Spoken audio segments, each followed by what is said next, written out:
Hello students, welcome to my channel. आज मैं आप सभी को इस वीडियो में क्लास 12 के chapter number 2 inverse trigonometric functions का एग्जांपल नंबर 2 करवाने जा रही हूं।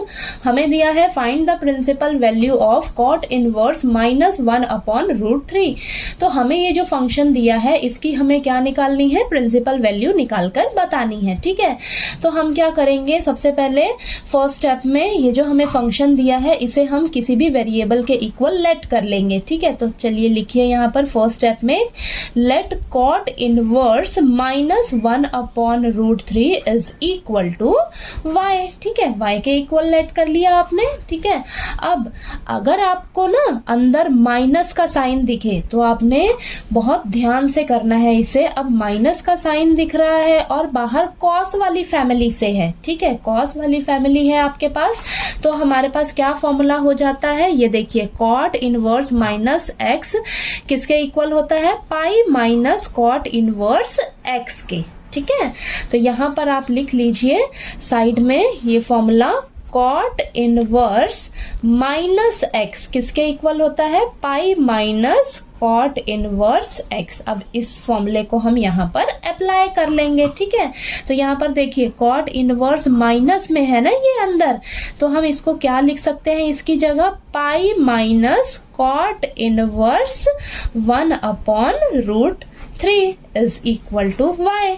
ठीक है, यानी कि इसकी जगह हमने ये वाला फॉर्मूला अप्लाई कर दिया। ठीक है, तो ये देखिए आपका ये पॉजिटिव में आ गया। ठीक, अब नेक्स्ट स्टेप में हम क्या करेंगे, ये लिखिए आप पाई माइनस, अब यहाँ बाहर कॉट इनवर्स है तो अंदर क्या है 1/√3, तो अगर मुझे यहाँ पर क्या मिल जाएगा, कॉट मिलेगा ना, तभी तो ये कॉट इनवर्स और कॉट आपस में कैंसिल हो जाएगा। तो हम जो 1/√3 है ना इसे कॉट के लिए चेक करेंगे। ठीक है, कि 1/√3 जो है वो कॉट में कब आता है इसका, देखिए कॉट 1/√3 ये जो वैल्यू है कितने पर होती है हमारी, 60 डिग्री पर। ठीक है, और 60 डिग्री को हम क्या बोलते हैं, π/3।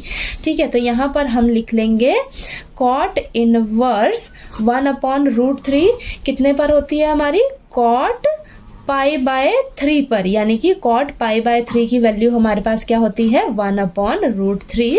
तो यहाँ पर हम लिख लेंगे इज इक्वल टू y। ठीक है, तो यहाँ पर आप ब्रैकेट में साथ के साथ लिख लीजिए कि हमने क्या किया है, देखिए कॉट 60 डिग्री यानी कि कॉट π/3 रेडियन की फॉर्म में लिखना है।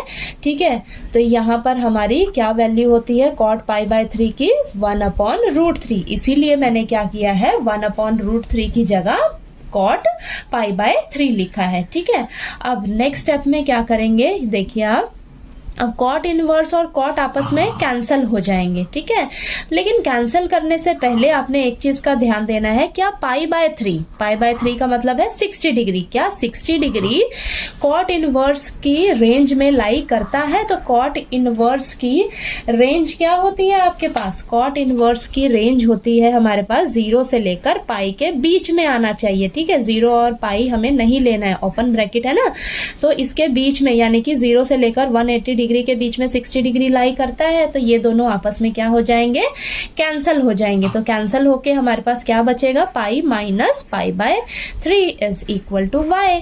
ठीक है, तो यहाँ पर हम ये सॉल्व कर लेते हैं। यहाँ पर आप साइड में ना लिख भी लीजिए कि जो π/3 है वो 0 से लेकर पाई के बीच में लाई करता है। ठीक है, रेंज के बीच में लाई करता है। तो यहाँ पर अब हम सॉल्व करेंगे तो ये एलसीएम लेंगे 3, तो यहाँ पर नीचे 1 है तो ये हो जाएगा हमारे पास 3π minus pi is equal to y। ठीक है, तो ये सॉल्व करके हमारे पास आएगा 2π/3 इज इक्वल टू y, यानी कि y का वैल्यू हमारे पास आ गया 2π/3। ठीक है, 2π/3 आया है, और 2π/3 क्या होता है हमारे पास, 2 × 180/3, यानी कि 3 और 180 कैंसिल होके 60 डिग्री आएगा, यानी कि 120 डिग्री। और 120 डिग्री जो है वो 0 से पाई के बीच में लाई करता है, तो ये भी हमारा क्या होगा, जो 2π/3 है वो 0 से लेकर पाई के बीच में लाई करेगा। ठीक है, तो यहाँ पर लिख लेंगे हम therefore the principal value of 2π/3, sorry यहाँ पर आएगा आपके पास कॉट इनवर्स माइनस 1/√3 का प्रिंसिपल वैल्यू क्या आया है हमारे पास 2π/3, ठीक है। यहाँ पर कॉट इनवर्स माइनस 1/√3 है, ठीक है। तो ये हमारे पास प्रिंसिपल वैल्यू निकल कर आ गई इसकी 2π/3, यही हमसे पूछा था क्वेश्चन में। तो एग्जाम्पल नंबर 2 जो है वो आपको अच्छे से क्लियर हो गया होगा। कोई डाउट आए क्वेश्चन में तो प्लीज़ आप कमेंट करके पूछिएगा, ठीक है। वीडियो अच्छा लगे तो प्लीज़ लाइक कीजिए, शेयर कीजिए और ज़्यादा से ज़्यादा सब्सक्राइब कीजिए। Thank you so much.